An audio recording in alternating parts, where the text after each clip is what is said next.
Hi, doctor Sundar Paramarthalingam. இந்த பிறந்த குழந்தைக்கு தாய்ப்பாலை விட வேற என்ன சத்து இருக்க முடியும்? சத்தான உணவுகள் இருக்க முடியும், சத்தான மருந்துகள் இருக்க முடியும். முதல் 6 மாதம் வரைக்கும் குழந்தைக்கு அம்மாவுக்கு நல்ல தாய்ப்பால் ஊறுச்சுன்னா அது மட்டுமே கொடுங்க. நீங்களே குழந்தைக்கு வயிறு நிறைஞ்சிருக்குமா நிறைஞ்சிருக்காதான்னு இந்த பாலை கலக்கி கொடுக்கறது, பால் பவுடரை மிக்ஸ் பண்ணி கொடுக்கறது, அதுவும் குழந்தைக்கு சளி பிடிச்சா கூட கவலைப்பட வேண்டாம். அம்மா தாய்ப்பால் ப்ராப்பராக கொடுத்துட்டு இருந்தா 2-3 நாட்களில் சரியாயிடும். நிறைய பேர் என்ன பண்ணுறாங்க, சில ஸ்டீராய்டு சிறப்புகள்லாம் மருத்துவர் ஆலோசனை இல்லாமலே கொடுக்குறாங்க. குழந்தை சமத்தா தூங்கிட்டு அது தூங்கலை, அந்த போதையில் மயக்கத்தில் கிடக்குதுன்றது தெரியறதில்ல. அந்த மாதிரியான ஸ்டீராய்டு சிறப்புகளை கண்டிப்பாக கொடுக்கக்கூடாது.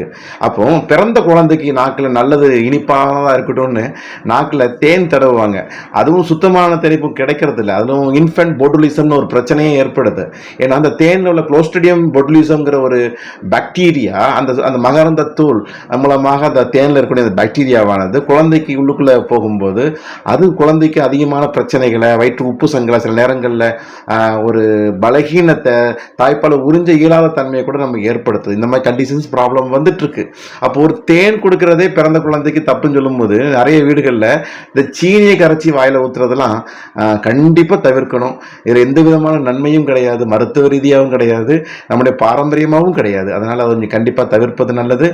அம்மாவுக்கு தாய்ப்பால் எந்த அளவுக்கு வருதோ அந்த அளவுக்கு குழந்தைக்கு தாய்ப்பால் கொடுக்கறது மிக மிக சிறந்தது. ஏன்னா சில தண்ணி கொடுக்கலாமான்னு கேட்பாங்க. 2 மாதங்கள் வரைக்கும் தாய்ப்பாலே போதுமானது. 3, 4, 5 மாதங்களுக்கு அப்புறம் கொஞ்சம் கொஞ்சமாக கொடுத்து பழகலாம். அதுவும் 6 மாதம் வரைக்கும் தாய்ப்பால் மட்டுமே கொடுக்கறது மிக மிக சிறந்தது. ஏன்னா அந்த சிறுநீரகம் அப்பதான் அந்த குழந்தைக்கு முழுமையாக வளர்ச்சி அடையும். அப்போ இந்த விஷயங்களை கவனம் செலுத்துங்க.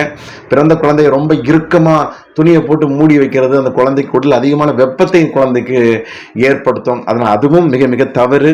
அதனால என்ன செய்யணுன்றதை விட என்ன செய்யக்கூடாதுன்றதை பற்றி தெரிஞ்சுக்கிறது மிக மிக அவசியம். சரியா? அதனால அம்மா குழந்தைய பத்திரமா பார்த்துக்கோங்க. உங்கள் தாய்ப்பால் தான் குழந்தையின் எல்லா வியாதிக்குமான மருந்து, அந்த குழந்தையின் எல்லா வளர்ச்சிக்குமான ஊட்டச்சத்து டானிக்கு, குழந்தைக்கான உணவு. சரிங்களா? அதில் தண்ணீர் எல்லாமே அதில் கலந்து ஒரு வித்தியாசமாக அந்த குழந்தைக்கு குடல்ல உள்ளுறுப்புகளின் வளர்ச்சியை பொறுத்து, அந்த குழந்தைக்கு ஏற்படுற பிரச்சனையை பொறுத்து அந்த தாய்ப்பால் ஊறிட்டே இருக்கக்கூடியது. அதனால் அம்மா தாய்ப்பால் ஊறுறதுக்கு இயற்கை என்னென்ன பண்ணணுன்றதை கவனம் செலுத்தணும். அதற்கு ஆயுத மருந்துகள், இயற்கையான மூலிகைகள், காய்கறிகள், கீரைகள், முளைகட்டிய தானியங்கள், மகிழ்ச்சியான மனநிலை, நல்ல உறக்கம், இது ரொம்ப ரொம்ப அவசியம். இதை செய்யுங்க. இப்போது குழந்தை பெற்ற பெண்களுக்கு இந்த வீடியோவை ஷேர் பண்ணுங்க. அன்புடன் டாக்டர் சுந்தர் பரமார்த்தலிங்கம், ஜெய் கபீசா ஆயுர்வேதா. நன்றி.